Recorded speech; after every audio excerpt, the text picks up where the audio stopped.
Iniciar grabación. Ahí está. Bueno, nosotros a esta altura del programa estamos viendo el régimen del acto administrativo. Como se los había mencionado en una clase anterior, una de las partes medulares o de las más importantes que vamos a tener en la materia es todo lo que se refiere al acto administrativo, y van a ver que hay varias bolillas que nosotros le dedicamos al acto administrativo, porque es un aspecto central. De hecho, la administración pública, por lo general, se va a manifestar a través de actos administrativos. Por eso es importante tener en claro el régimen del acto administrativo. Hay algunas videoclases que ya están grabadas, por eso no las voy a repetir, en donde nosotros analizamos el concepto de acto administrativo y algunas cuestiones en particular. Hoy lo que me interesa es analizar el régimen de invalidez del acto administrativo. Hay una unidad, hay una bolilla en el programa que se refiere expresamente al régimen de invalidez o al régimen de las nulidades del acto administrativo. ¿Cuál es el esquema que vamos a seguir hoy? Y como siempre les planteo, interrúmpanme las veces que sea necesario. Si no soy claro, díganmelo. Si tienen alguna duda, si no soy claro, si tienen alguna objeción a lo que estoy planteando, alguna crítica, algo que me quieran desafiar, objetar, por favor, no dejen de hacerlo. Al contrario, esto va a poder ser muy beneficioso tanto para ustedes como para mí, digamos, porque en las clases es un ida y vuelta, ¿no? Aprendemos todos. Y por último, aquellos que tengan la posibilidad o la disponibilidad de prender la cámara, se los voy a agradecer. Así puedo verlos del mismo modo que ustedes me ven a mí, y es muy distinto hablar a cuadraditos que hablar a personas que las pueda ver. Que lo ideal es que nos veamos personalmente, pero como eso no se puede, por lo menos poder vernos los rostros. Así que los que puedan prender la cámara se los voy a agradecer. ¿Qué es lo que vamos a hacer entonces? Vamos a analizar el régimen de la nulidad o el régimen de invalidez del acto administrativo. Para eso, un primer punto que vamos a ver, pero de una manera muy, muy rápida, un repaso, va a ser el régimen de las nulidades en el derecho civil, en el derecho privado. Y acá vamos a analizar la clasificación. Bueno, voy a borrar esto que lo escribí mal.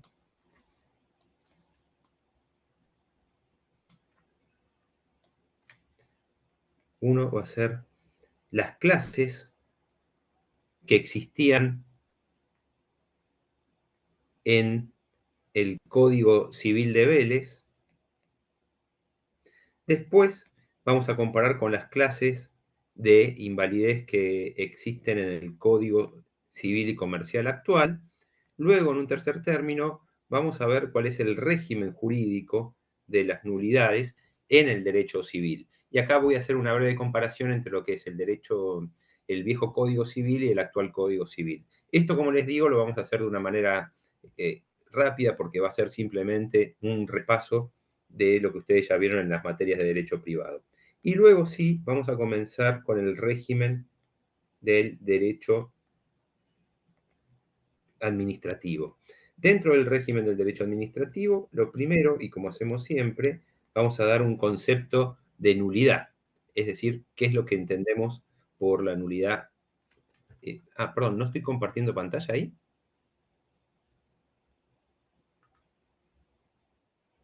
No, se fue. No, lo vemos Perdón, a usted. disculpe. Eso avísenme, porque a veces se sale sola. Ajá.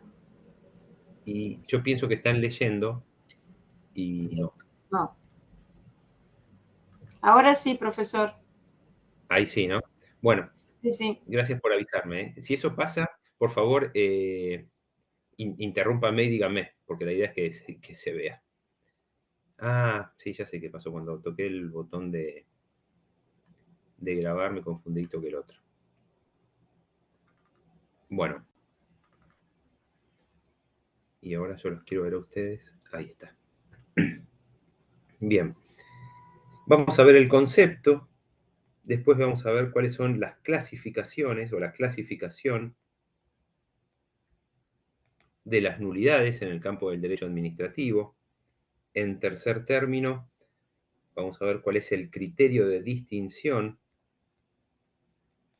en las nulidades que se van a plantear en el derecho administrativo. Y en cuarto término, el régimen jurídico propiamente dicho o cuáles son las características. Empezamos entonces con esto que había anotado, ¿no? Con el régimen de las nulidades en el derecho civil, el régimen de las nulidades en el derecho civil. Primero el concepto, ¿no? En el derecho civil, y es algo que después de alguna manera vamos a tomar, pero matizado y con una definición propia.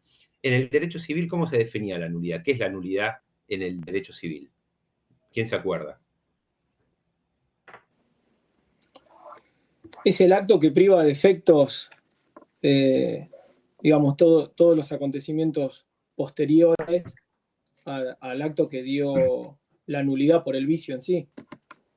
Claro, es la sanción, más que un acto, es la sanción que prevé el ordenamiento jurídico por la cual se priva al acto de sus efectos propios. Así como se define a la nulidad en el campo del derecho civil. Es la sanción que prevé el ordenamiento jurídico por la cual se priva al acto de sus efectos propios. Primer punto, ¿cómo era la clasificación en el Código Civil de Vélez? El Código Civil de Vélez, lo voy a mencionar porque la mayoría de ustedes estudió con el actual código y no sé si siguen haciendo el comparativo. En el Código Civil de Vélez había una doble clasificación. Por un lado estaba aquella que distinguía el acto nulo del anulable. Y por el otro, el que distinguía la nulidad relativa de la nulidad absoluta. ¿Cuál era la diferencia? En el caso de la nulidad relativa y la nulidad absoluta, el criterio de distinción, estoy diciendo, no las características, el criterio de distinción de una y otra era la afectación o no del orden público, la moral y las buenas costumbres. Entonces, se plantea, y se sigue planteando ahora también, que si el acto, si el vicio viola el orden público, la moral y las buenas costumbres, el acto iba a tener una nulidad absoluta. Mientras que si no se violaba el orden público, la moral y las buenas costumbres, la nulidad iba a ser relativa. Entonces ese era un primer criterio de distinción y en eso estaban todos de acuerdo. Si se violaba el orden público, la moral y las buenas costumbres, la nulidad era absoluta. Si no se violaba el orden público, la moral y las buenas costumbres, la nulidad iba a ser relativa. Más complicada era la distinción esta entre el acto nulo y el anulable. En rigor podría ser que tuviera alguna trascendencia la distinción entre nulo y anulable en el viejo Código Civil, es decir, en la redacción originaria por parte de Vélez. Después se modificó el Código Civil en el 68 por la ley 17.711 y ya prácticamente perdió interés la distinción entre nulo y anulable. Pero lo cierto es que en doctrina hay dos criterios para distinguir el acto nulo y el acto anulable, siempre en el derecho privado. Y entonces se decía, primer criterio, es el criterio que sostenía Borda. Borda planteaba, el acto es nulo cuando tiene un vicio evidente, notorio, manifiesto, que no requiere una investigación por parte del juez. Mientras que el acto era anulable, según el criterio de Borda en el viejo código, cuando el vicio no era evidente, no era manifiesto y se requería una investigación por parte del juez. Ese era un criterio. Entonces, si aparecía o no ostensible el vicio. Según este criterio, entonces, de Borda, el acto era nulo si no se requería investigación del juez, porque el vicio era manifiesto, o era anulable si el vicio no era manifiesto y se requería de una investigación por parte del juez. Otro criterio era el de Llambías. Llambías lo que planteaba es, El acto es nulo cuando el vicio aparece, y lo voy a decir textual, ¿no? Rígido, de una manera rígida, inflexible, siempre de la misma manera. Mientras que el acto es anulable cuando el vicio no está contemplado siempre de la misma manera, cuando es fluido o flexible.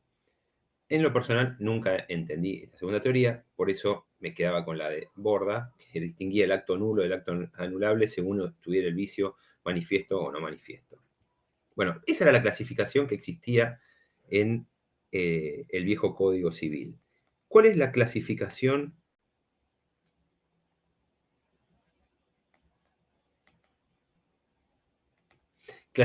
actual de las nulidades en el... A ver, quiero ver. ¿Ustedes ahí siguen viendo la tablet? Sí, profesor. Sí, Seguimos. ahora puedo verlo. Ah, perfecto. ¿Cuál es la clasificación que existe actualmente? Hoy desaparece la distinción entre acto nulo y acto anulable. Sí, primer punto. En el Código Civil actual desaparece la distinción entre acto nulo y el acto anulable. Y aparece una clasificación distinta. El nuevo Código Civil y Comercial habla, por un lado, de nulidad y de inoponibilidad.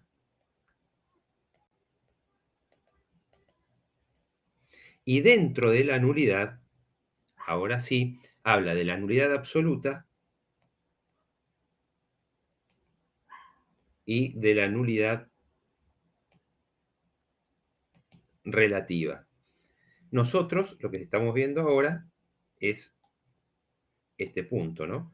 La nulidad en el campo del derecho civil, en el Código Civil y Comercial. Y el criterio, como antes les adelantaba, sigue siendo el mismo. El acto va a tener una nulidad absoluta cuando se afecta la moral, el orden público o las buenas costumbres, mientras que el acto jurídico del derecho privado va a tener una nulidad relativa cuando no se afecta el orden público, la moral y las buenas costumbres.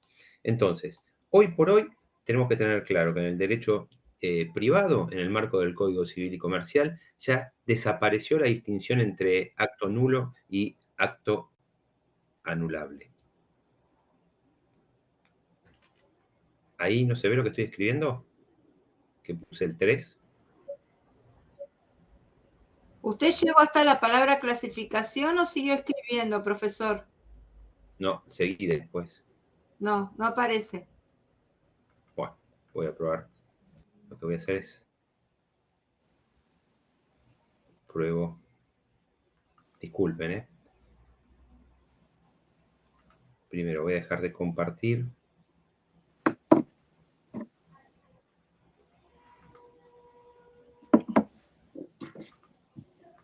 Y voy a volver a compartir.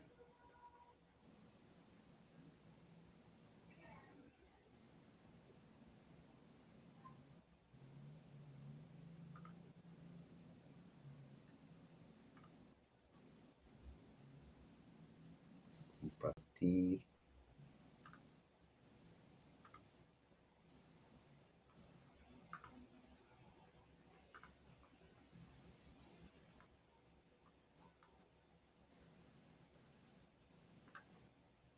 Ahí lo ven, ¿no? Ahora sí. Ahora sí. Sí. Bueno, entonces, como les comentaba, recapitulando y les pido disculpas por este inconveniente. Porque además estoy con dos monitores, pero se me desconfiguró la ubicación de los monitores y entonces es un lío. En el marco del derecho privado, nosotros vamos a tener actualmente la nulidad, que puede ser absoluta y relativa. La distinción es la misma. El acto es nulo de nulidad absoluta o tiene una nulidad absoluta cuando tiene un vicio que afecta, por el cual se afecta el orden público, la moral y las buenas costumbres. Mientras que va a haber una nulidad relativa cuando no se afecta la moral, el orden público y las buenas costumbres. Ahora, ¿cuál es el régimen jurídico de la nulidad absoluta y de la nulidad relativa en el campo del derecho privado? Porque hasta ahora lo que vimos fue el criterio de distinción, es decir, el criterio de distinción, esto es, cuándo vamos a estar frente a una nulidad absoluta y cuándo vamos a estar frente a una nulidad relativa. Entonces, ¿cuáles son las características? Y las vamos a ir comparando. La nulidad absoluta y la nulidad relativa. ¿Cuál podríamos decir? No importa el orden, ¿no? Pero ¿cuál es, o podemos plantear que es una característica de la nulidad absoluta?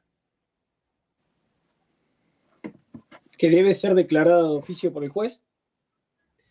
Bien, Emiliano, y ahí vamos a hacer una aclaración. ¿Quién puede leer en el Código Civil el artículo 386? Ahí lo busco. Sí, ¿cómo dice? Criterio de distinción. Son de nulidad absoluta los actos que contravienen el orden público, la moral o las buenas costumbres. Son de nulidad relativa los actos a los cuales la ley impone esta sanción solo en protección del interés de ciertas personas. Bien. ¿Y cómo sigue? Ahora vamos al 387. Consecuencias de la nulidad absoluta. La nulidad absoluta puede declararse por el juez aún sin mediar petición de parte, si es manifiesta en el momento de dictar sentencia. Puede alegarse... Hasta ahí llegué. Sí, ahí está. Y fíjense la sutileza que aparece entre lo que dijo Emiliano y lo que acaba de leer ahora la compañera. ¿Cuál es la sutileza? Emiliano dijo debe. ¿Y qué acabamos de leer recién? Que puede. Que puede. Que puede. Bueno. Es decir, que no está obligado. O sea que en el derecho administrativo debe. En el derecho administrativo debe. Ahora, ¿qué es lo que ocurrió acá? El viejo Código Civil decía la nulidad debe, el viejo Código Civil decía la nulidad debe ser declarada de oficio por el juez cuando es manifiesta. Eso es lo que decía el viejo Código. Y estaba bien. El actual Código lo que plantea es que puede ser declarada de oficio. Ahí sí leen lo que estoy escribiendo, ¿no? Sí. Puede ser declarada de oficio por el juez, y acá hay un primer cambio, ¿no? Dice puede. Y el segundo cambio en relación con el viejo código, puede ser declarada de oficio por el juez si es manifiesta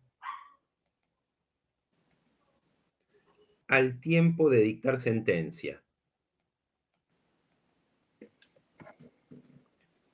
Acá hay una nueva distinción importante. ¿Por qué? Porque el viejo código decía debe ser declarada de oficio por el juez si es manifiesta. No decía en qué momento tenía que ser manifiesta. El actual código dice puede ser declarado de oficio por el juez, lo cual para mí es un error, porque si es de orden público, la nulidad debe ser declarada de oficio por el juez. El orden público no es disponible ni por las partes ni por el juez. Y incluso en el derecho privado, si aparece violado el orden público, la nulidad debe ser declarada de oficio por el juez.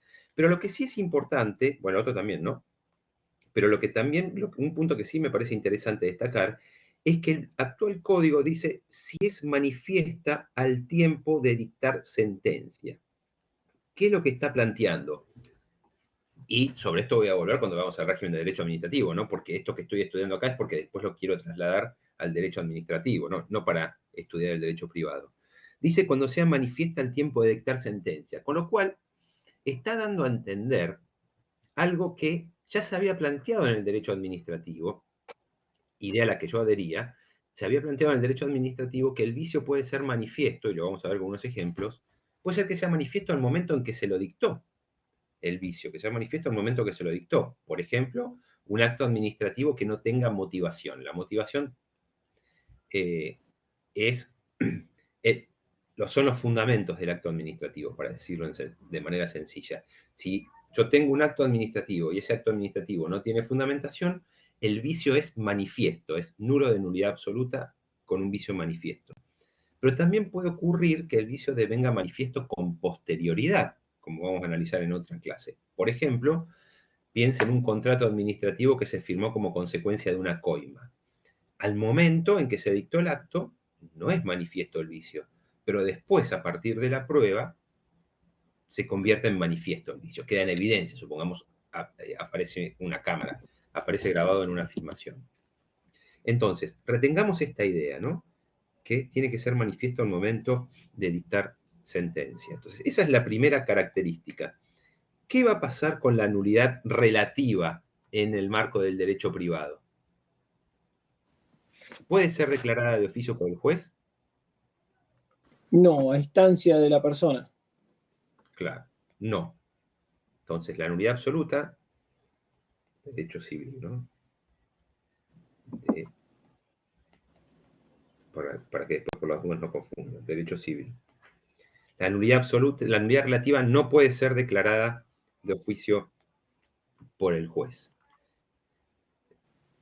Segunda característica de la nulidad absoluta, puede alegarla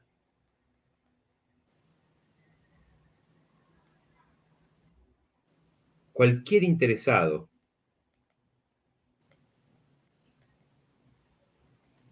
Puede alegarla cualquier interesado, salvo, y esto es nuevo, no estaba en el viejo código, salvo, y después podremos discutir si está bien o está mal, salvo quien invoca su propia torpeza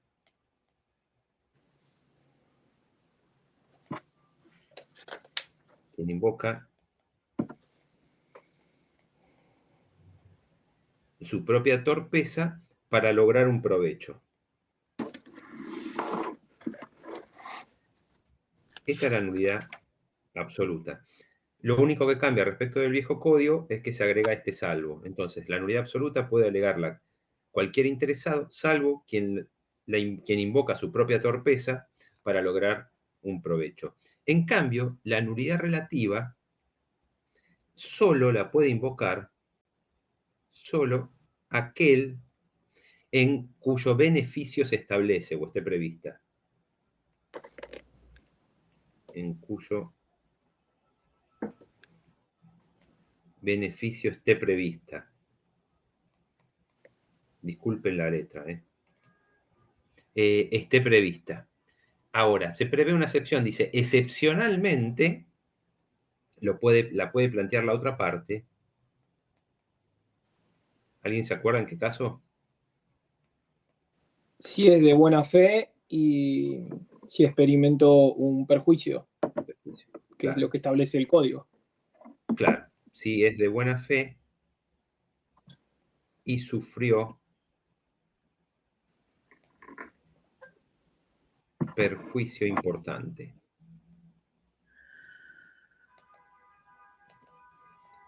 Bien, esa es la segunda característica. Tercera característica. ¿Qué otra característica se acuerdan que tenga la nulidad absoluta? No puede ¿Quién sanearse. más la podría invocar? ¿El Ministerio Público? El Ministerio Público. El Ministerio Público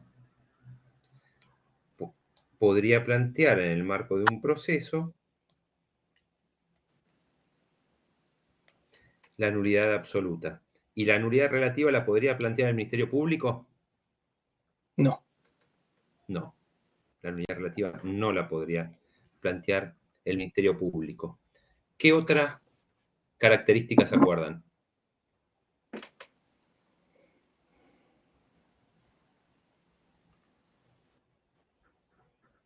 ¿Quién se acuerda de otra característica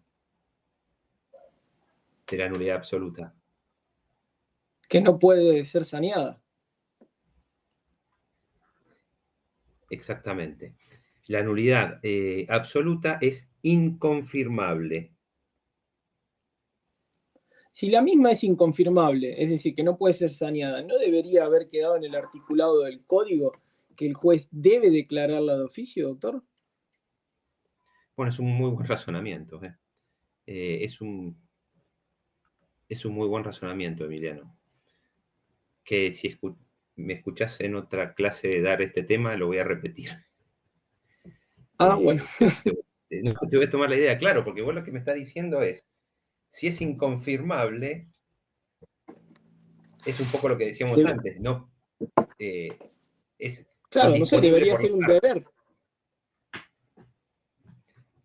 Me gustó, es decir, es un argumento más para decir que el juez debe declararla de oficio, aunque no lo hayan planteado las partes y aunque lamentablemente la letra de la ley diga puede. Es una incoherencia del legislador. Sí, lo tomo. Vos sabés que mis Gracias. apuntes yo los tengo. No, es que está muy bien. Tengo yo preparo todas las clases, los tengo en papel, pero hoy tuve que venir a casa porque, bueno, nada, cuestiones domésticas. Tenían que ir a buscar, mi esposa tenía que ir a buscar a mi hijo, entonces mi hija se iba a quedar sola y me vine a casa. Bueno, no me traje el papel, lo tengo escaneado, si no me anotaría esa idea, o en el libro. Bueno, inconfirmable. La otra, no es inconfirmable. Bueno, si lo pone en una nueva edición del libro, me avisa si lo vuelvo a comprar, porque tengo los 2 tomos. Ah, bueno, dale. Está bien. Está bien.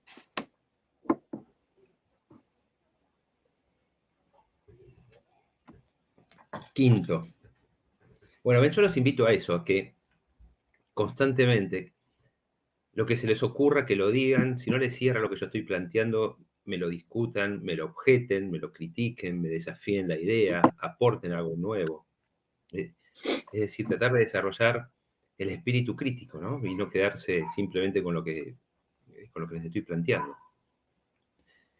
Inconfirmable. Bueno, y la quinta es imprescriptible.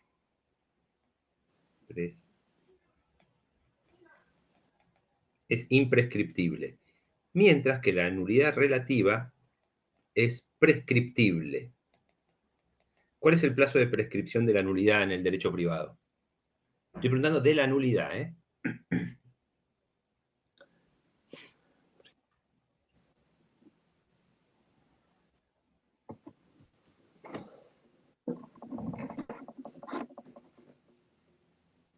No es el plazo 2 general. años. 2 años. De la nulidad son 2 años. En el marco del derecho privado tenemos el plazo de prescripción de responsabilidad contractual y extracontractual son 3 años. Hoy son 3 años. En el viejo Código Civil, la responsabilidad extracontractual eran 2 años y la contractual eran 10 años. Hoy se unificó y en materia de responsabilidad, la prescripción es de 3 años. Después el plazo genérico de prescripción son 5 años. Pero en materia de nulidades, que es lo que estamos viendo ahora, el plazo de prescripción es de 2 años, que nos va a servir para algo que vamos a ver después.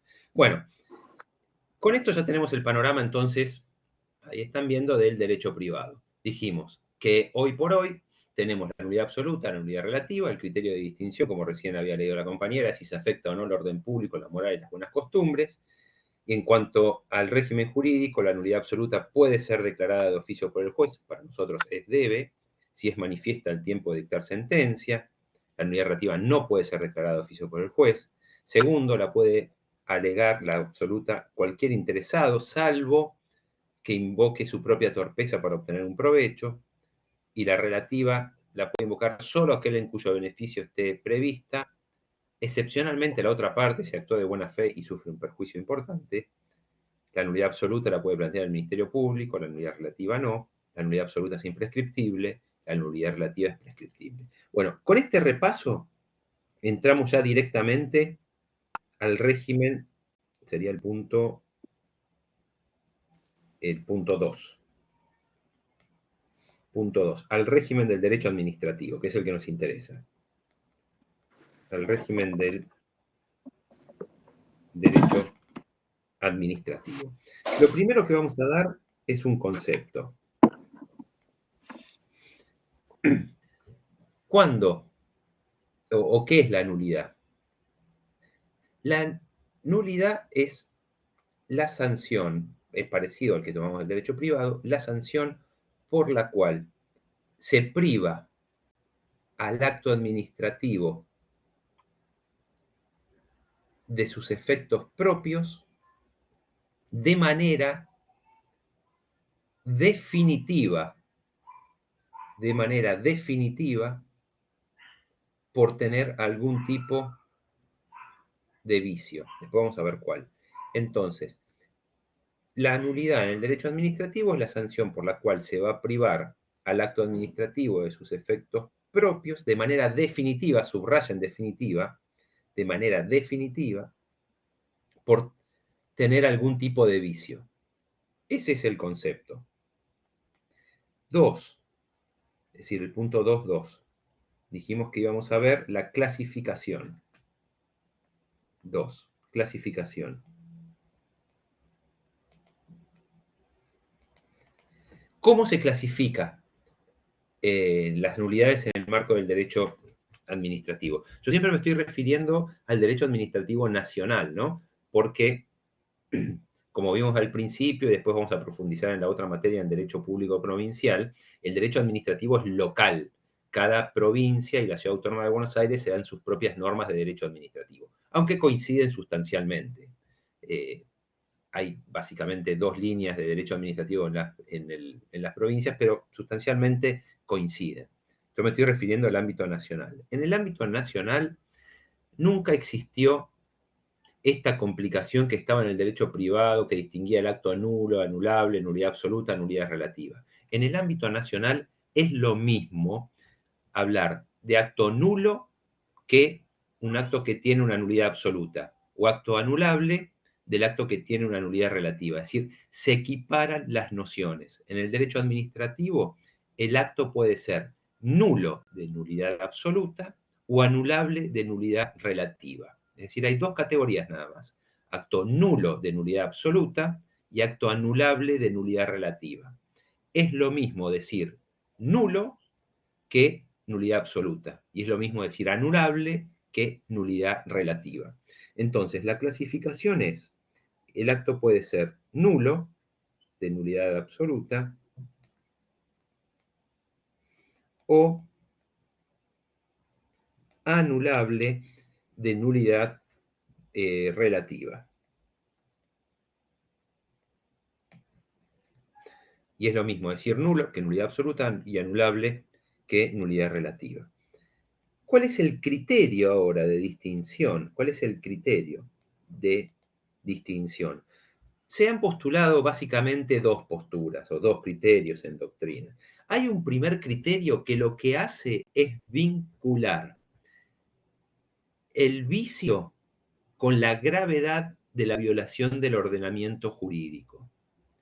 El vicio con la gravedad, vicio con la gravedad de la afectación del ordenamiento jurídico. Según este criterio, el acto va a ser nulo de nulidad absoluta cuando el vicio afecta de manera grave el ordenamiento jurídico. Bueno, Inés, esa, o Giselle, no sé cómo decirte, no llegué a ver, Giselle Inés creo que es, ¿no? Acá te tengo, sí, Giselle. Bueno, esa es la pregunta, ¿no? ¿Cómo medís la gravedad del vicio? Queda bastante librado la subjetividad del que tiene que juzgar. Ese es un punto importante. Claro, es subjetivo, exactamente, Giselle. Pero bueno, este criterio lo que está planteando es, cuando el vicio viola de una manera grave el ordenamiento jurídico, en ese caso el acto es nulo de nulidad absoluta, mientras que si la violación del ordenamiento jurídico no es grave, el acto es anulable de nulidad relativa. Acá lo importante, ¿qué es? Que se vincula la gravedad del vicio con la violación del ordenamiento jurídico, es decir, la gravedad del vicio comparado con la violación del ordenamiento jurídico. Hay un segundo criterio, que es este criterio que les estoy planteando, el de recién, es el que sigue el profesor Casagne, por si leen Casagne. Hay un segundo criterio, que es el que yo sigo, que no vincula a la gravedad del vicio con el ordenamiento jurídico, sino que lo que hace es relacionar el régimen de los elementos del acto administrativo, por un lado, el régimen de los elementos del acto administrativo, por un lado, y por el otro el régimen de invalidez. Es decir, vincula los elementos del acto administrativo con las nulidades o con los vicios del acto administrativo. ¿Qué significa esta vinculación? Según este criterio, al vincular el régimen de los elementos del acto administrativo con el régimen de invalidez, el acto va a tener algún tipo de nulidad, después vamos a ver cuál, va a tener algún tipo de nulidad cuando falte un elemento del acto administrativo o cuando alguno tenga algún tipo de vicio. Es decir, no lo confronta con el ordenamiento jurídico, el régimen de invalidez, lo confronta con el régimen de los elementos. Entonces va a decir, el acto va a tener algún tipo de vicio, o mejor dicho, algún tipo de invalidez, va a tener algún tipo de invalidez cuando falta un elemento del acto administrativo o bien cuando concurren todos, pero alguno tiene un tipo de vicio. Entonces, es esto, ¿no? Y perdonen que insiste con la idea, vincular el régimen de los elementos con el régimen de invalidez. ¿Y por qué? ¿Cuál es la lógica de esta postura que les estoy planteando? La lógica es la siguiente. Y vamos a partir, como hacemos siempre, del concepto. ¿Qué son los elementos del acto administrativo? Que es una unidad del programa, ¿no? Una bolilla del programa. ¿Qué son los elementos del acto administrativo? Los elementos del acto administrativo son los requisitos que necesariamente tienen que concurrir sin vicios para que haya un acto plenamente válido. Repito, los elementos del acto administrativo son los requisitos que necesariamente tienen que concurrir sin vicios para que haya un acto plenamente válido. Con lo cual, si ese es el concepto de elementos, y quiero ser coherente en la teoría del acto administrativo, lo que estoy diciendo es que si falta algún elemento, o alguno tiene algún vicio, el acto va a tener alguna clase de, alguna especie de invalidez. Es decir, porque si los elementos son los requisitos que necesariamente tienen que concurrir sin vicios para que haya un acto plenamente válido, lo que estoy diciendo es que si falta un elemento, es decir, falta un requisito, o alguno tiene algún tipo de vicio, va a haber algún tipo de invalidez. La consecuencia de esto, ¿cuál es? Vamos a anotar acá. El criterio es el que vincula el régimen de los elementos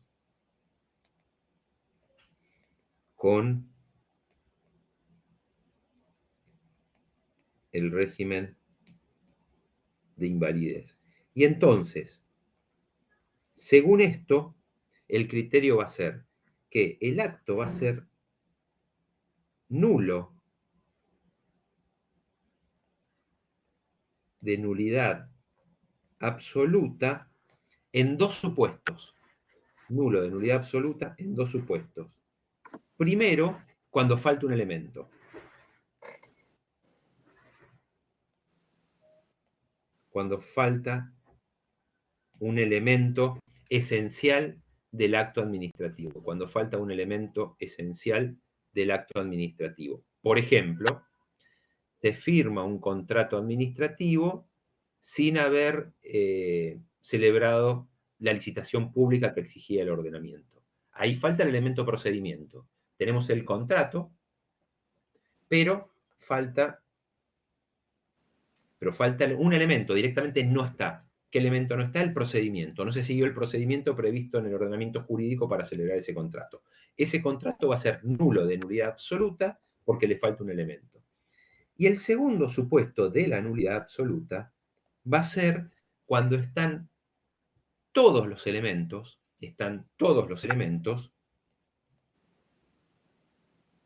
todos, pero alguno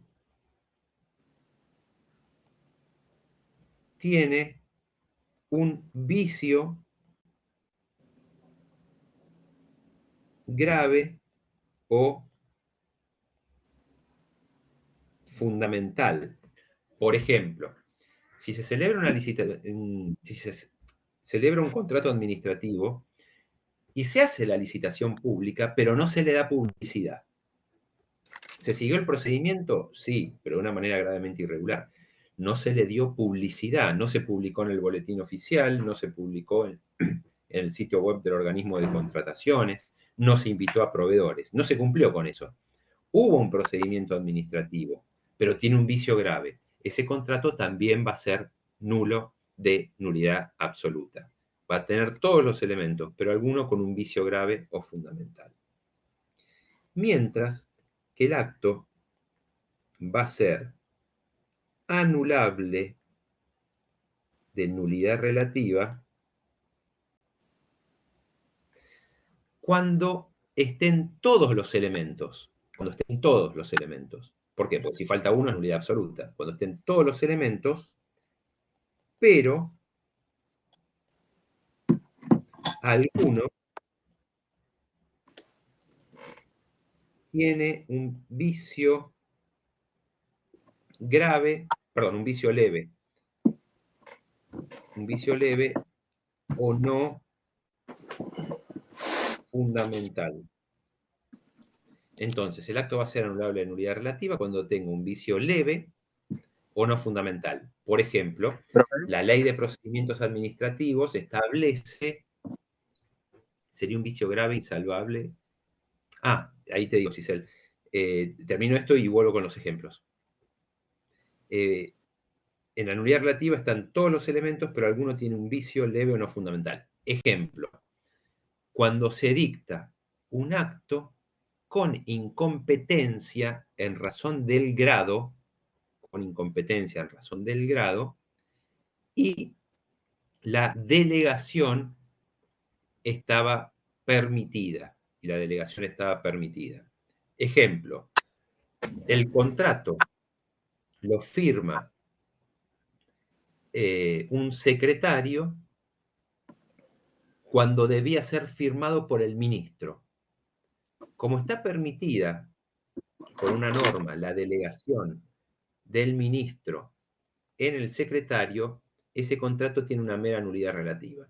Hay una incompetencia en razón del grado, porque ese contrato lo debió haber firmado el ministro y lo firmó el secretario, que es un órgano inferior, pero estaba permitida la delegación. Por lo tanto, hay meramente una nulidad relativa. Este es entonces, y esto es, a mi juicio, lo que surge de la ley, surge de los artículos 7 y 8, donde están los elementos del acto administrativo y la forma, y del artículo 14 de la Ley Nacional de Procedimientos Administrativos. Que si después nos queda tiempo, podemos mostrar cómo juegan uno con otros. Pero entonces, recapitulando en este punto, para distinguir a la nulidad absoluta de la relativa hay dos criterios. El primer criterio es el del profesor Casañe, que vincula el vicio con la gravedad de la violación del ordenamiento jurídico. Y entonces sostiene, si hay una violación grave del ordenamiento jurídico, hay una nulidad absoluta; si la violación no es grave, hay una nulidad relativa.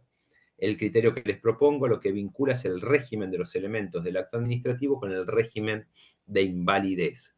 ¿Por qué?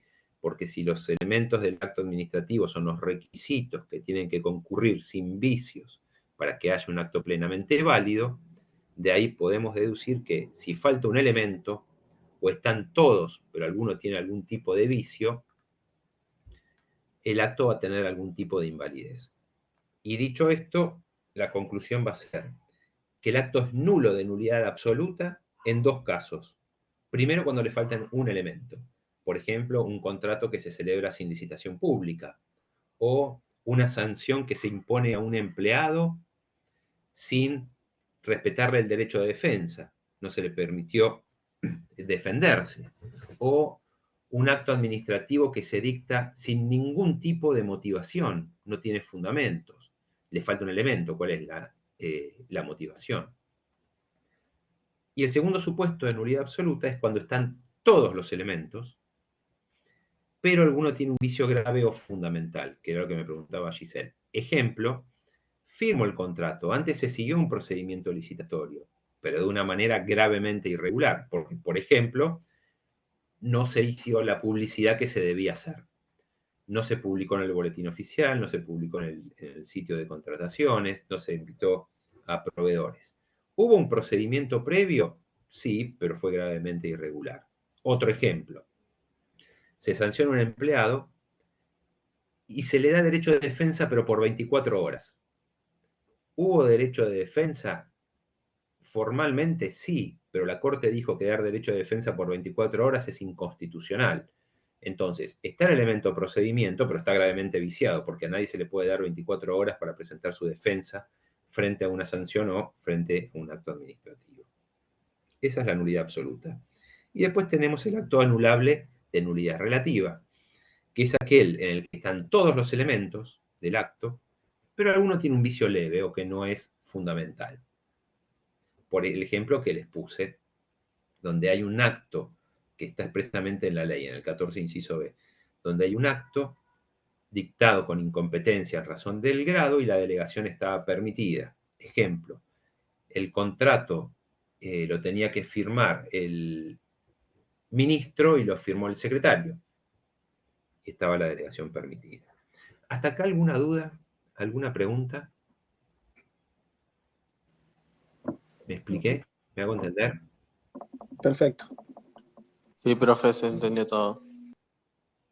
Bueno, si no me avisa. Sí.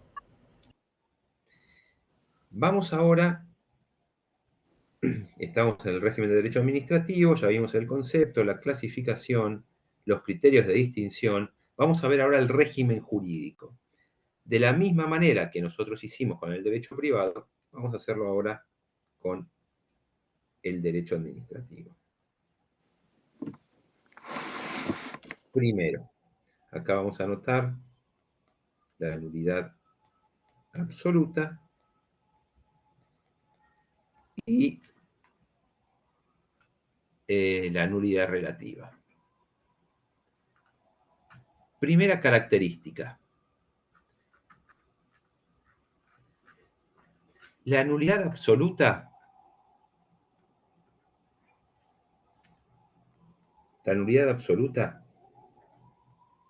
debe ser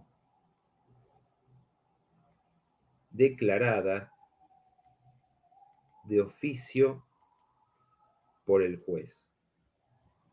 La nulidad absoluta debe ser declarada de oficio por el juez en un caso, ¿no? En el caso.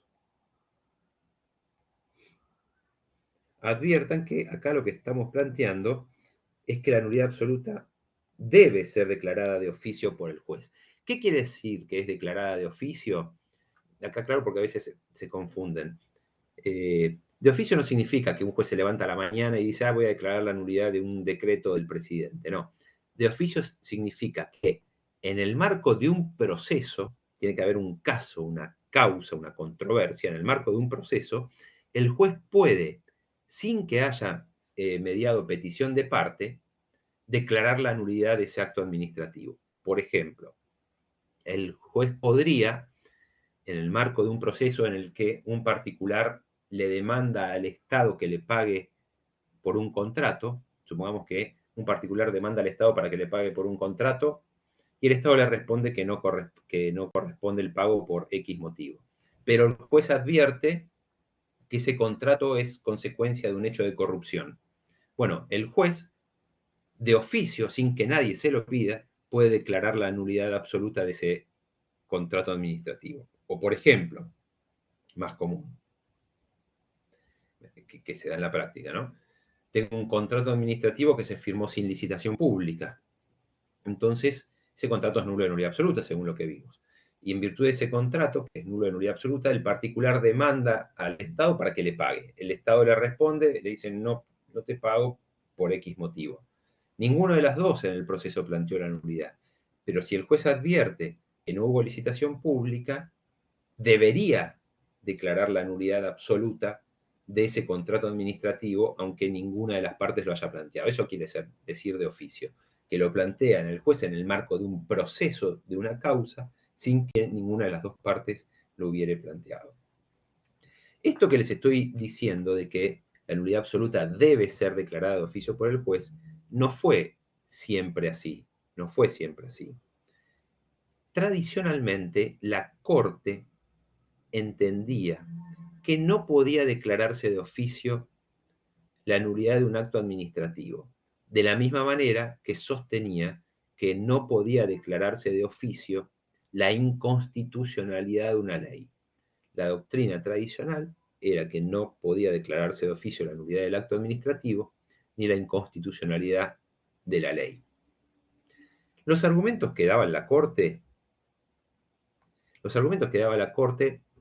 voy a dejar de compartir ahora,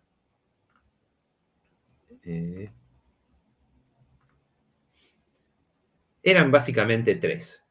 La Corte, por un lado, argumentaba que no se podía declarar de oficio la nulidad porque el acto se presumía legítimo. Ahora, ¿qué ocurre? La presunción de legitimidad cede cuando el vicio es manifiesto, y sin embargo, la Corte no admitía que se declarara de oficio la nulidad del acto administrativo cuando tuviera un vicio manifiesto. Y es más, se daba la paradoja, a ver, ahora voy a ver, Giselle, tu pregunta, se daba la paradoja que en el derecho privado, según nosotros habíamos visto antes, la nulidad absoluta debía ser declarada de oficio cuando el vicio era manifiesto, y no se admitía que se declarara de oficio la nulidad del acto administrativo en el derecho administrativo. Y esto era paradójico, ¿por qué? Porque en el derecho administrativo, donde aparece más fuertemente comprometido el interés público, no se permitía la declaración de nulidad de oficio del acto administrativo. Y en cambio, en el derecho privado, sí se lo admitía. Entonces, este primer argumento de la presunción de legitimidad no se podía admitir, porque si no, por lo menos habría que admitir la declaración de oficio cuando el vicio era manifiesto. El segundo argumento que se daba es que si el juez declaraba de oficio la nulidad del acto administrativo o la inconstitucionalidad de una ley, se violaba la división de poderes. Es decir, la Corte decía, bueno, si yo declaro de oficio la nulidad del acto administrativo, estoy violando la división de poderes. Ahora, la pregunta que acá nos tenemos que hacer es la siguiente. ¿Por qué se violaría la división de poderes cuando se declara la nulidad de oficio y no se violaría la división de poderes cuando la nulidad se declara a pedido del particular? Reitero la pregunta. ¿Por qué? Porque es lo que plantea la Corte, ¿no? ¿Por qué se violaría el principio de división?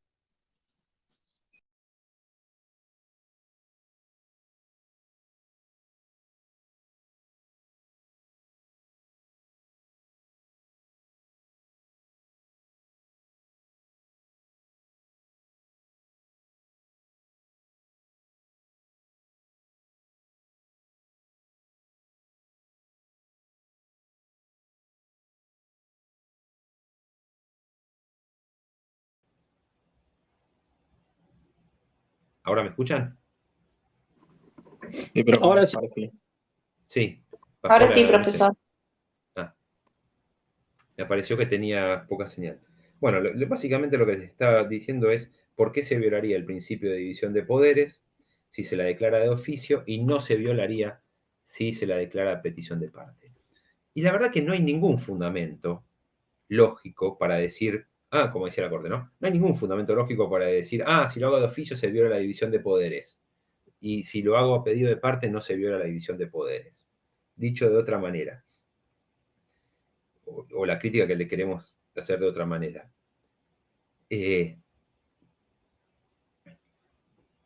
La división de poderes, o el principio, o la afectación de la división de poderes, no va a depender de quién plantea la nulidad, si es a pedido de parte o es de oficio.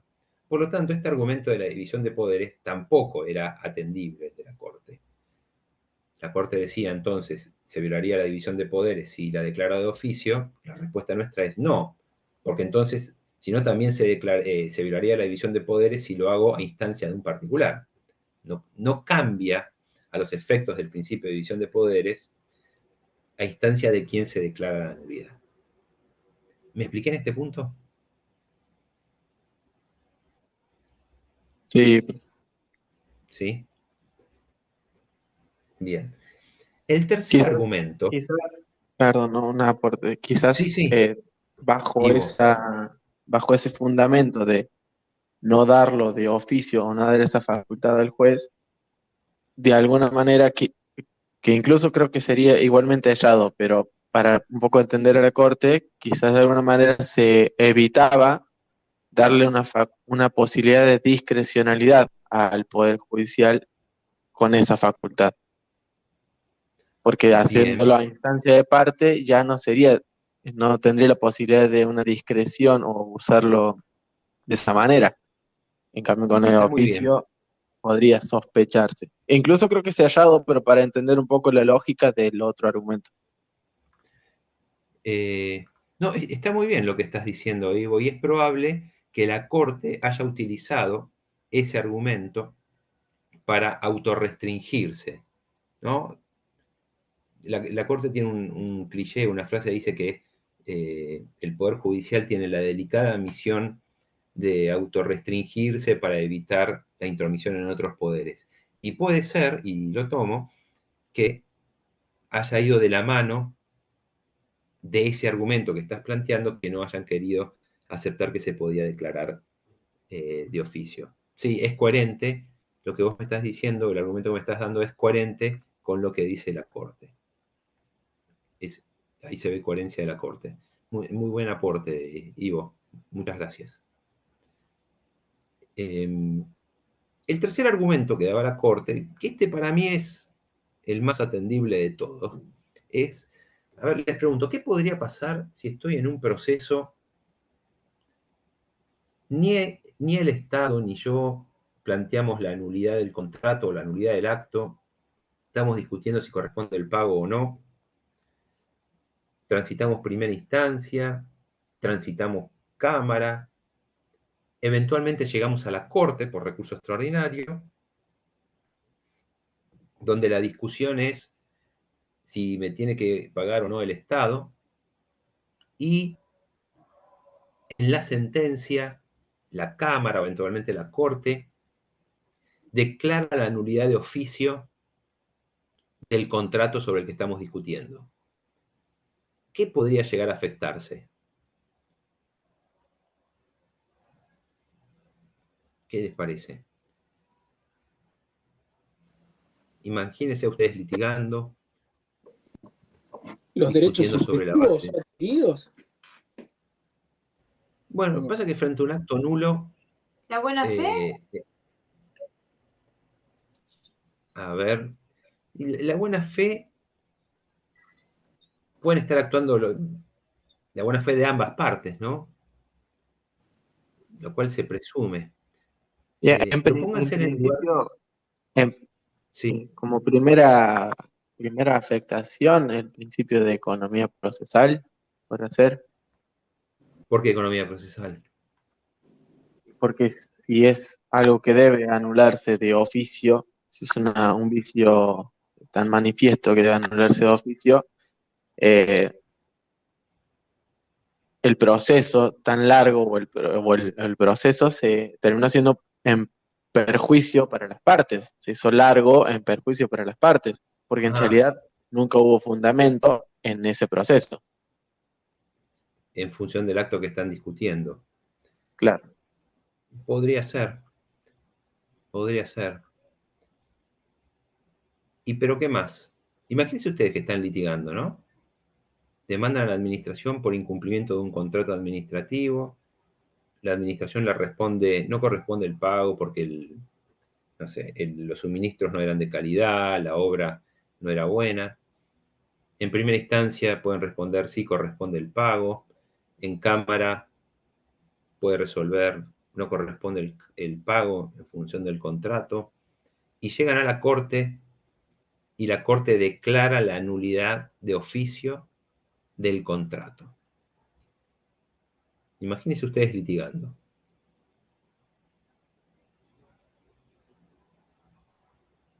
que de golpe, pum, se encuentra con una sentencia que declara la nulidad del acto o un contrato o la inconstitucionalidad de una ley, ¿no?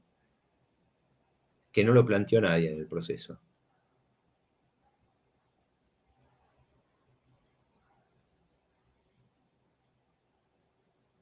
¿Qué derecho puede verse afectado en el proceso cuando resuelven algo que nadie planteó?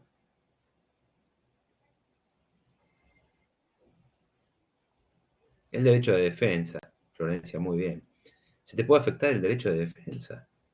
¿Por qué? Porque el juez estaría resolviendo algo que nadie planteó.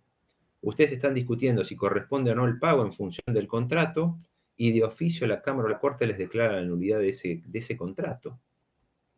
Se podría violar ¿El el principio derecho de de defensa. congruencia puede ser también, doctor? ¿O no? Exactamente, Emiliano. Exactamente. Y también el principio de congruencia. El principio de congruencia está comprometido, está fuertemente comprometido el derecho de defensa. Es decir, excelente, Emiliano, es decir, en el principio de congruencia está comprometido el derecho de defensa. Entonces, este sí es un argumento, me parece que es más atendible, ¿no? La violación del derecho de defensa. Uno transita todo un proceso o una instancia, y cuando se dicta sentencia se declara la nulidad de un contrato o un acto sobre el que estábamos discutiendo, pero que nadie planteó la invalidez. Pero esto se puede superar. Es un argumento fuerte, pero se puede superar. ¿Cómo se puede superar?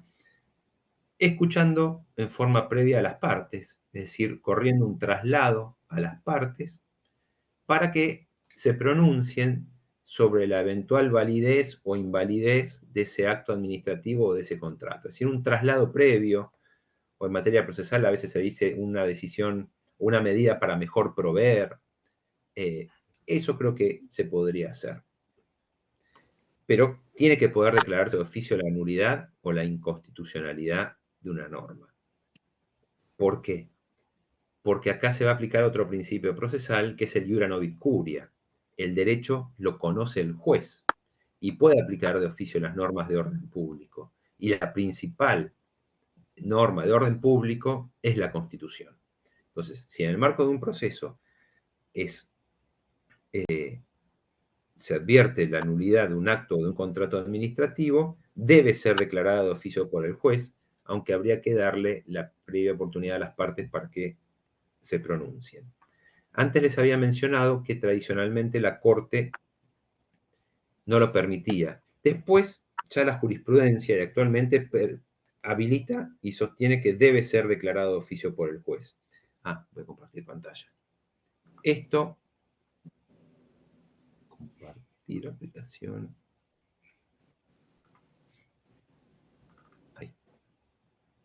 Ahí está. Ahí lo ven, ¿no? Sí. Bien. Esto, en primer lugar, la jurisprudencia se abrió en el caso Mil de Pereira, donde la Corte admite la inconstitucionalidad de oficio. Y era de esperar que si admitía la inconstitucionalidad de oficio, luego admitiera la nulidad de oficio, porque los argumentos para la inconstitucionalidad de oficio de una ley son los mismos que para la nulidad de oficio de un acto administrativo. Este caso es del 2001. Así, entonces, después, en el caso Banco Comercial de Finanzas, la Corte admite que se declare de oficio la nulidad de un acto administrativo. Este criterio lo ratificó en el caso Lapadú del 2004, donde la Corte reiteró que puede declararse de oficio la inconstitucionalidad de una ley o la nulidad de un acto administrativo. Y en el caso Videla, Videla es del 2010. Doctor, disculpe Videla, que lo interrumpa, pero sí. le está apareciendo una leyenda de suscribir o no suscribir y justo tapaba lo escrito. Ahí desapareció, ¿no? Sí, sí. Gracias.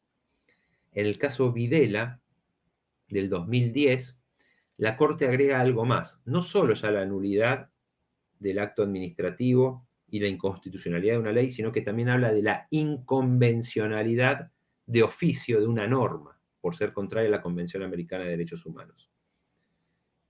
Criterio que se terminó de consolidar en el caso Rodríguez Pereira. Rodríguez Pereira. Entonces, hoy por hoy, la nulidad absoluta del acto administrativo debe ser declarada de oficio por el juez. La nulidad relativa no puede ser declarada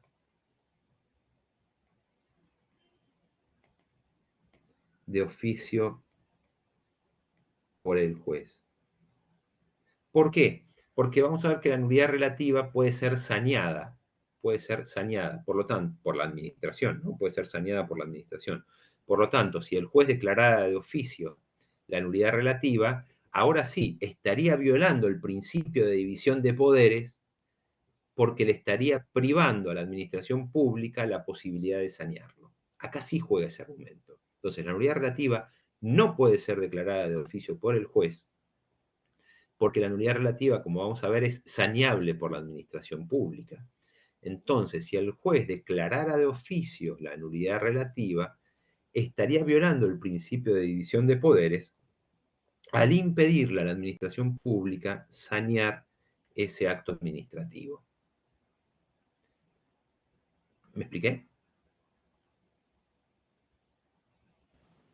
Sí, perfecto. Bien.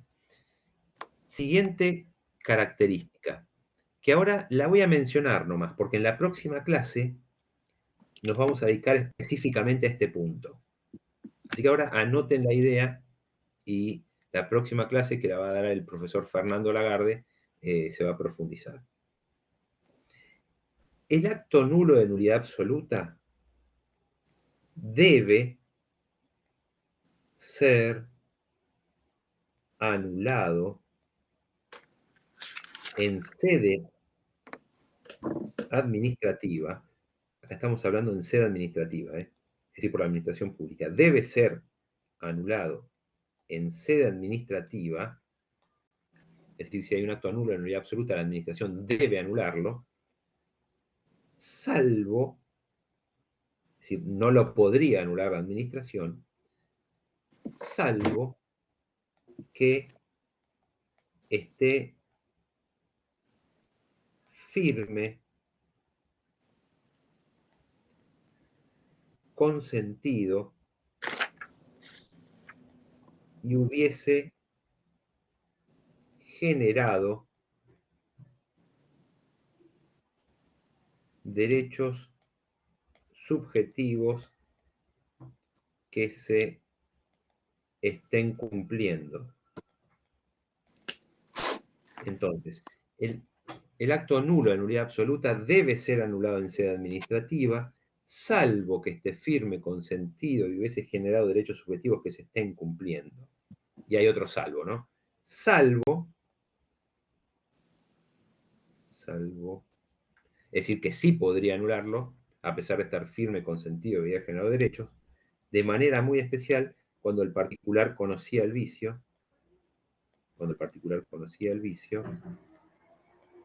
la anulación lo favorezca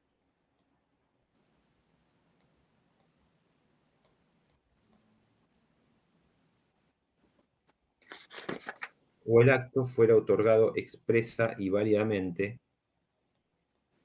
acto expresa y válidamente a título precario. Entonces, la segunda característica de la nulidad absoluta es que el acto nulo de nulidad absoluta debe ser anulado en sede administrativa. Si tenemos un contrato, supongamos, que se celebró sin licitación pública, debe ser anulado en sede administrativa, salvo, vamos a cambiar de color, salvo que ese acto esté firme, consentido, me parece que no sé qué es, salvo que ese acto esté firme, consentido y hubiese generado derechos subjetivos que se estén cumpliendo. A ver, esperen porque... Ah, no, me cambió escritura. Ahí está. Y hubiese generado derechos subjetivos que se estén cumpliendo. Ahora, aun cuando el acto me hubiese generado derechos subjetivos que se estén cumpliendo, si el particular conocía el vicio del acto administrativo, podría anularlo. Esperen que no sé por qué se me cambió la escritura.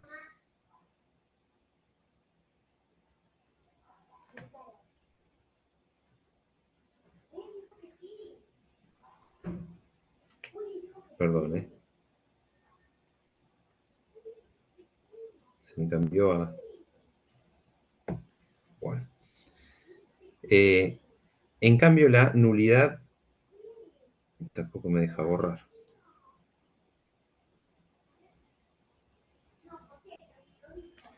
En cambio, la nulidad, bueno, lo voy a ir diciendo, la nulidad relativa, el acto no puede ser anulado en sede administrativa una vez notificado.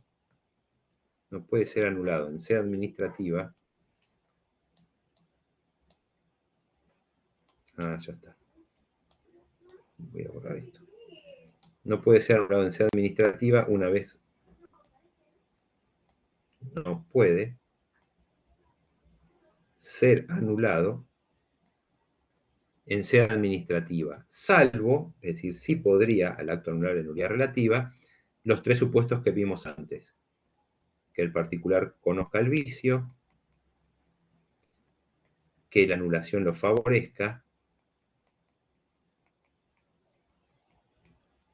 y que el acto hubiese sido otorgado expresa y válidamente a título precario. Ahora quédense con esta idea que acabo de mencionar, ¿no? Después la vamos a profundizar, porque tiene que ver con la extinción del acto administrativo. Perdón, doctor, ¿cuál sería un ejemplo Sí. de cuando se refiere a válidamente a un título precario? Título precario, el acto, creo que voy a dejar de compartir. Ahí suele haber una confusión. Que el acto es precario. ¿Qué significa la precariedad del acto administrativo? La precariedad del acto administrativo supone que el acto puede ser revocado en cualquier momento por razones de oportunidad, mérito o conveniencia, sin derecho a indemnización. Sin derecho a indemnización. Eso es el precario. Uno se pregunta, ¿qué es el precario administrativo? El precario es cuando el acto se lo puede revocar en cualquier momento por oportunidad, mérito o conveniencia, sin derecho a indemnización. Ejemplo, los puestos de diarios que están en la vereda, los puestos de flores que están en la vereda, las mesitas que ponen los bares en las veredas. Para hacer eso tienen un permiso que es precario. ¿Por qué? Porque ahí lo que hay es una mera tolerancia. Es decir, la administración simplemente tolera que una persona haga una ocupación del bien del dominio público. ¿Por qué una persona puede poner un puesto de diario si yo no puedo poner una carpa? ¿O por qué un restaurante o un bar puede poner mesas en la vereda y yo si quiero no puedo poner mi sillita y una mesa? Bueno, ¿qué es lo que pasa? La administración tolera en estos casos que alguien haga un uso exclusivo de un bien del dominio público. Ahora, es precario. ¿Qué significa? Que lo pueden revocar en cualquier momento por oportunidad, mérito o conveniencia, pero sin derecho a indemnización. Este es el punto clave, es sin derecho a indemnización. Entonces, por ejemplo, si el bar que tengo acá en la esquina tiene la silla, pero mañana la administración dice, ahí quiero poner una parada de colectivos, y es razonable, ¿no? Quiero poner una parada de colectivos, les revocan el permiso precario y no tienen derecho a indemnización. No puede Sí, decir, entiendo. claro, no me puede decir el del negocio, no, pero indemnizame. No, yo toleraba que vos estés ahí. Ahora que quiero poner una parada de colectivo ahí, te saco sin derecho a indemnización. Eso es el precario administrativo. ¿Te respondí? Sí, perfecto.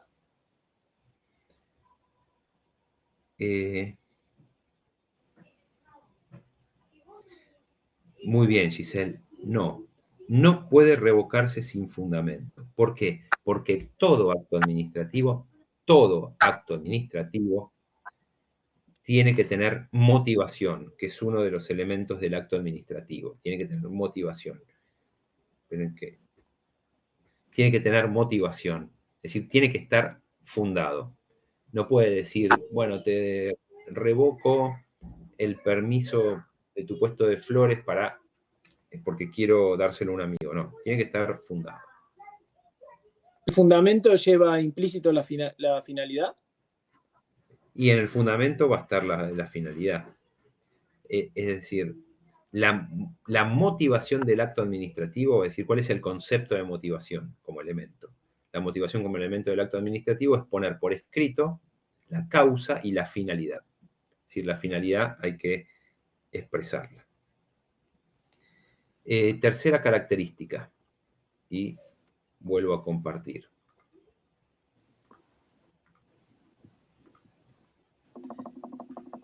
Tercera característica. La nulidad absoluta no puede ser saneada. No es susceptible de saneamiento. Mientras que la nulidad relativa puede ser saneada. Ahora lo nombro nada más. Esto es sencillo, después lo pueden repasar. Puede ser saneada por confirmación o ratificación. Esto es muy sencillo, para no detenerme, lo pueden ver en el libro o en la ley, pero no genera ninguna dificultad. Puede ser saneada. Cuarta característica, la nulidad absoluta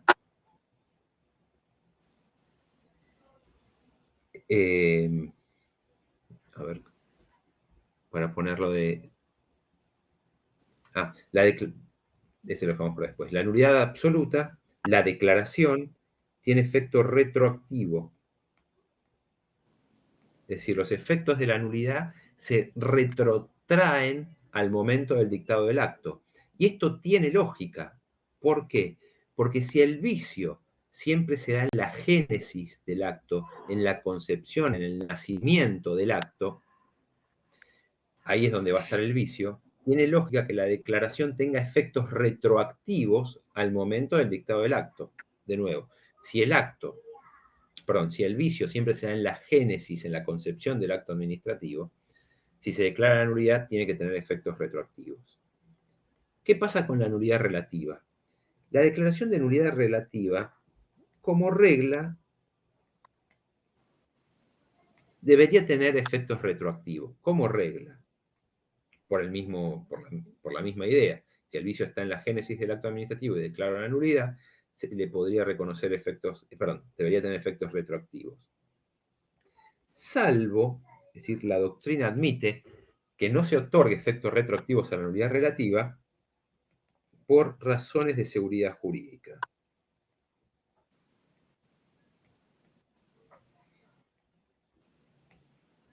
Por razones de seguridad jurídica. Entonces, la nulidad relativa podría tener efectos hacia el futuro, es decir, ex nunc, hacia el futuro, si median razones de seguridad jurídica. Esto también tiene su fundamento, porque si el vicio es leve e incluso puede ser saneado, no habría problema para que los efectos sean hacia el futuro. Y la quinta es que para demandar judicialmente la nulidad,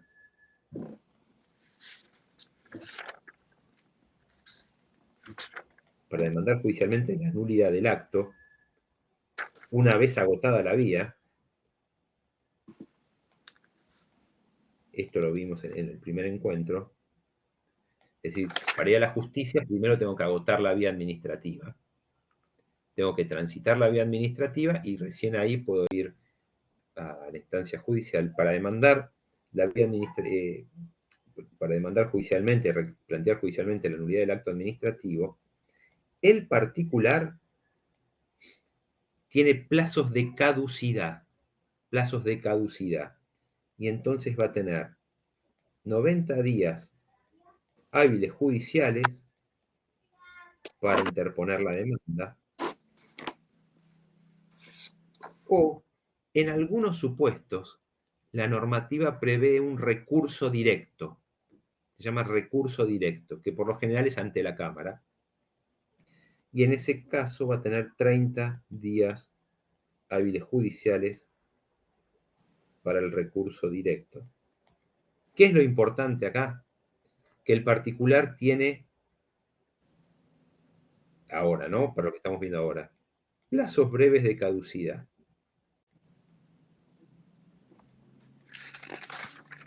Plazos breves de caducidad que la Corte entendió que eran constitucionales.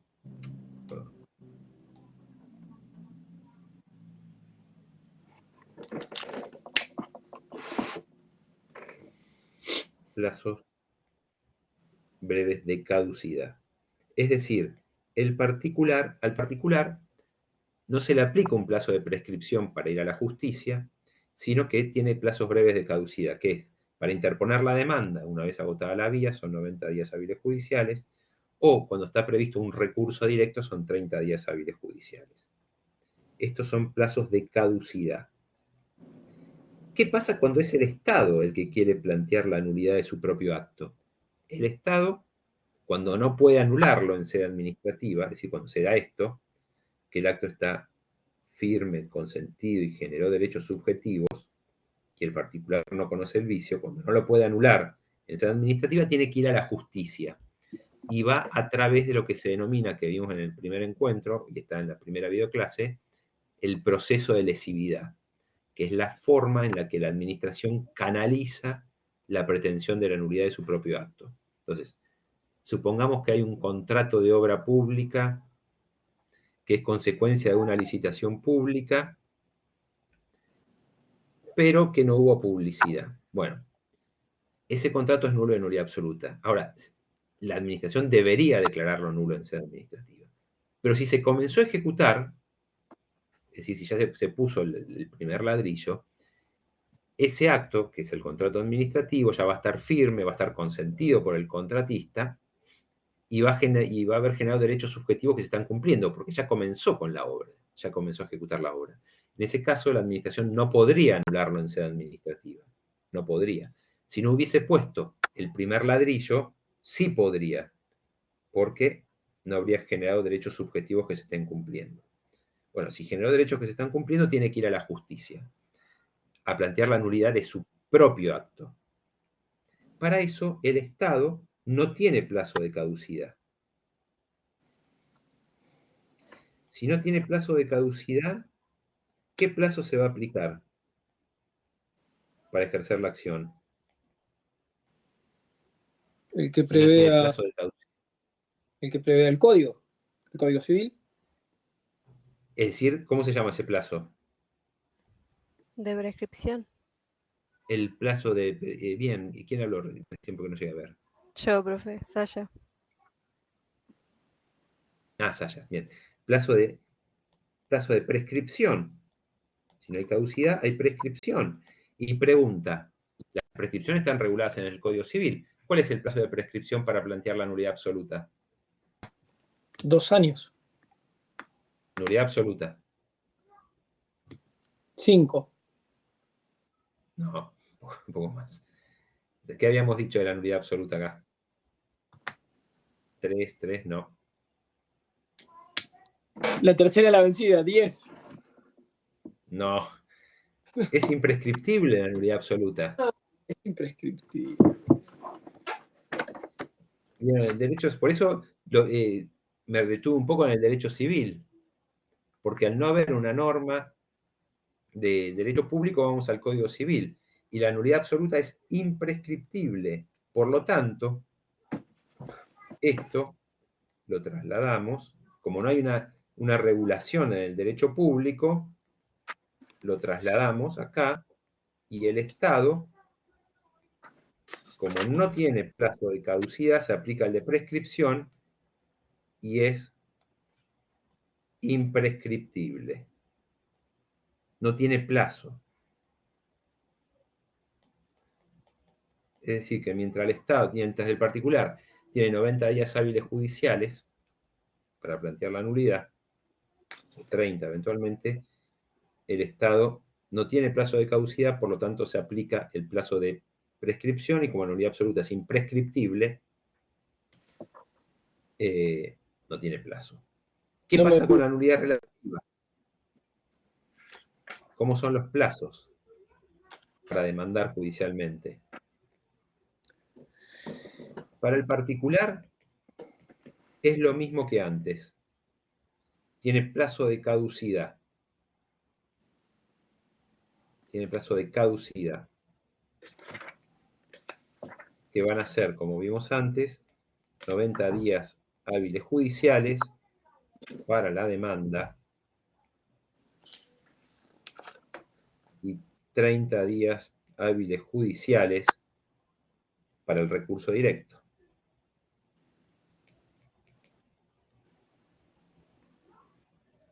¿Qué pasa con el Estado?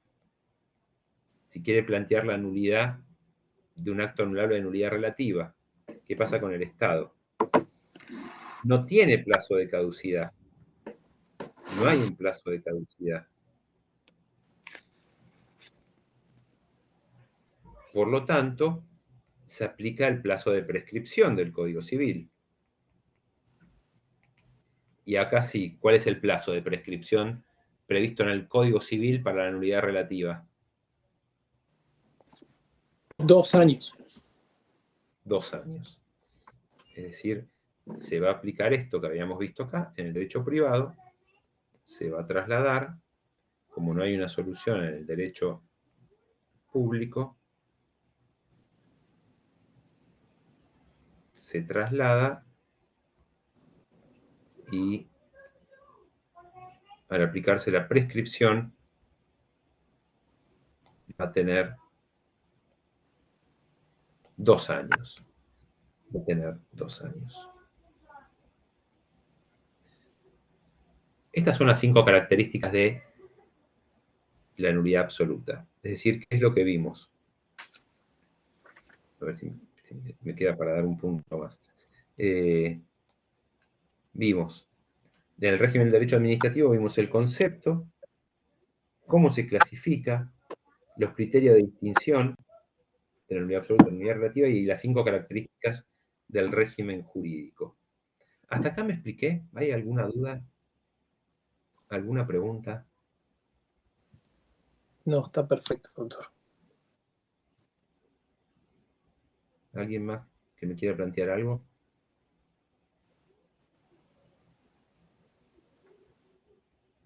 Bueno, agrego un punto más entonces. ¿Qué es el tema de la nulidad manifiesta y no manifiesta? En el derecho administrativo nacional no está contemplada la nulidad manifiesta y la nulidad no manifiesta.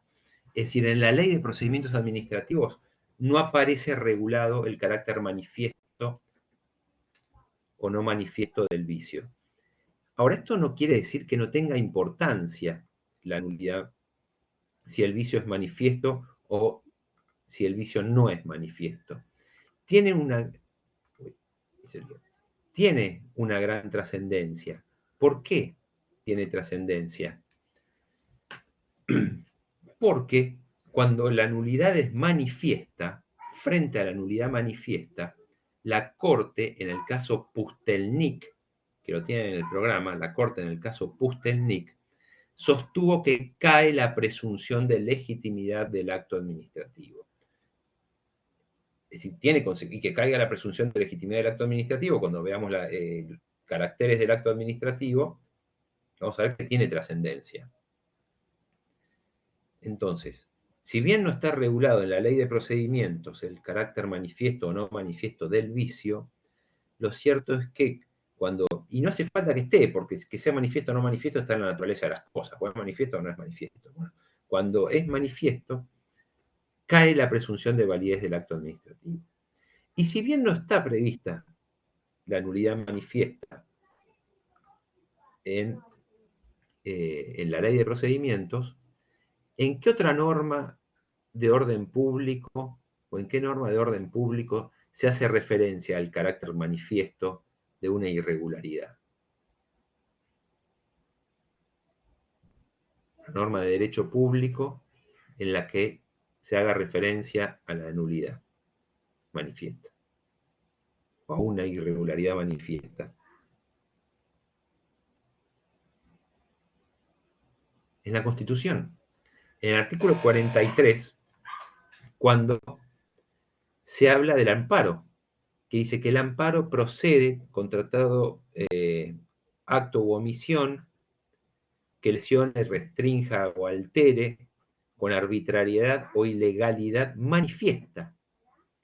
Con lo cual, el carácter manifiesto del vicio está en la Constitución, no hace falta que esté en la ley. Y tiene consecuencias, como le digo, en el campo del derecho público. Y por último, ya para cerrar, y además, a ver, se me quedó sin batería la tablet, así que, no, justo. No hay que confundir el carácter, esperen porque se me desconectó el carácter, no hay que confundir el tema de vicio manifiesto o no manifiesto, ni con la inexistencia, la categoría de la inexistencia. Vieron que en el derecho privado se discutía la categoría de la inexistencia del acto jurídico, junto con el régimen de la nulidad. En el derecho privado algunos dicen que está la categoría de la inexistencia. Bueno, en el ámbito del derecho administrativo nacional no está contemplada la categoría de la inexistencia del acto administrativo. En el ámbito nacional hay algunas provincias que sí hablan de la inexistencia del acto administrativo. En el ámbito nacional no. Pero tenemos algo parecido, que son las vías de hecho administrativas, que lo vamos a poner acá. Esperen que comparto de nuevo. Compartir cam. No.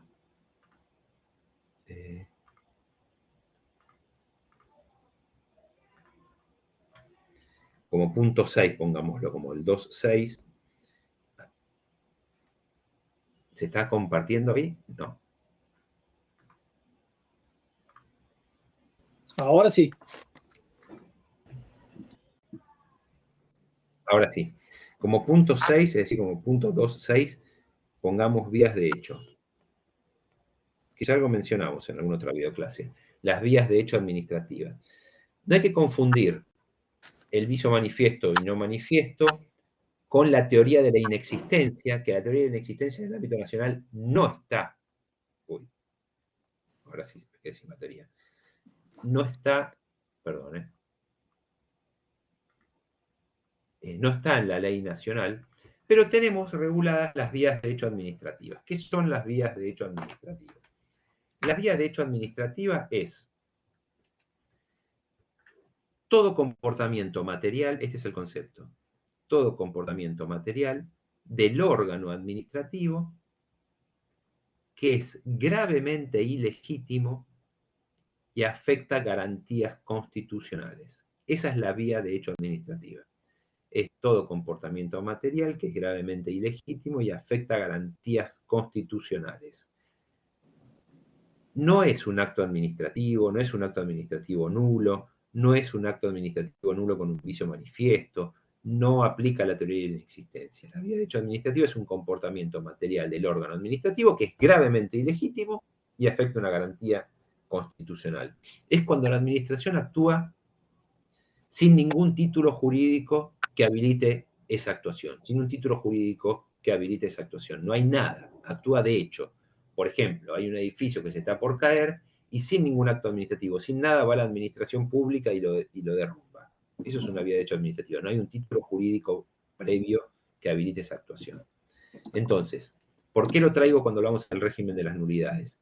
Porque si bien no está la categoría del acto inexistente, como aparece en algunas provincias, por ejemplo en Salta, en Chaco, y creo que en Mendoza también, tenemos la figura de las vías de hecho administrativa, que es esto que acabo de mencionar. Bien, conclusión final del encuentro de hoy. ¿Qué fue lo que vimos?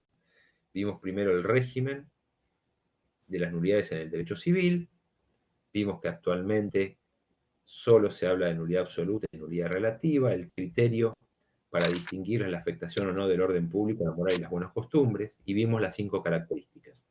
Después pasamos al derecho privado, al derecho administrativo. Definimos a la nulidad como la sanción por la cual se priva el acto de sus efectos propios de manera definitiva, porque tiene algún tipo de invalidez.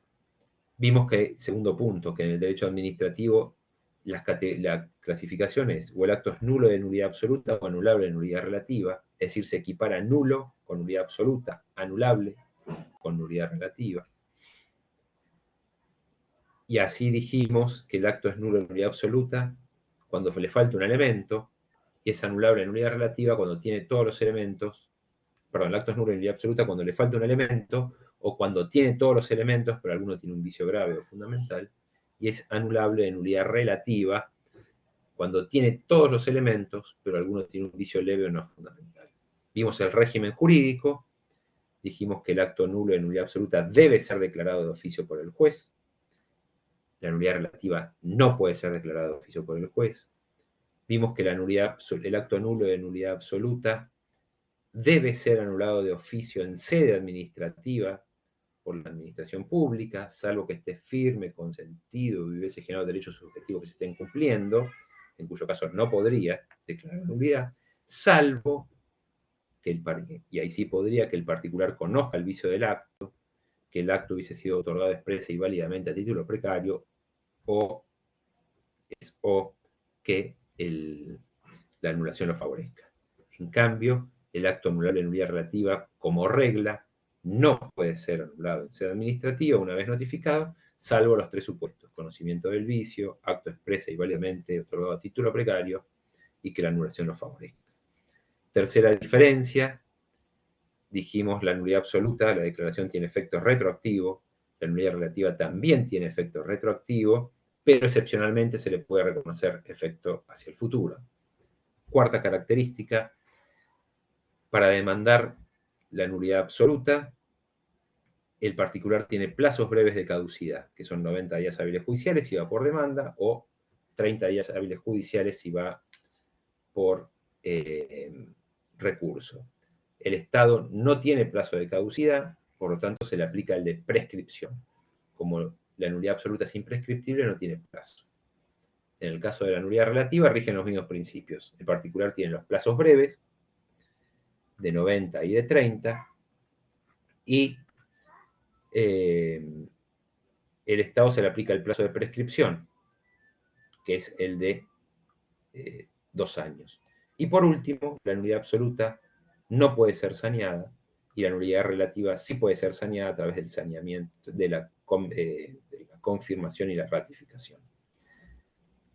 ¿Alguna duda? ¿Hay alguna pregunta? ¿No fui claro en algo? Yo le quería hacer una pregunta en relación a actos administrativos. Yo no sé si Sí. tal vez yo a lo mejor me perdí una de las clases, pero previo al sistema este de invalidez, ¿hubo una clase anterior, doctor, sobre acto administrativo? Ahora no me acuerdo si hubo una clase o está grabada, porque lo que estoy tratando de hacer es dar las que no están grabadas. Ah, perfecto. Ok. Es decir, estoy... a ver, perdón, voy a dejar de grabar.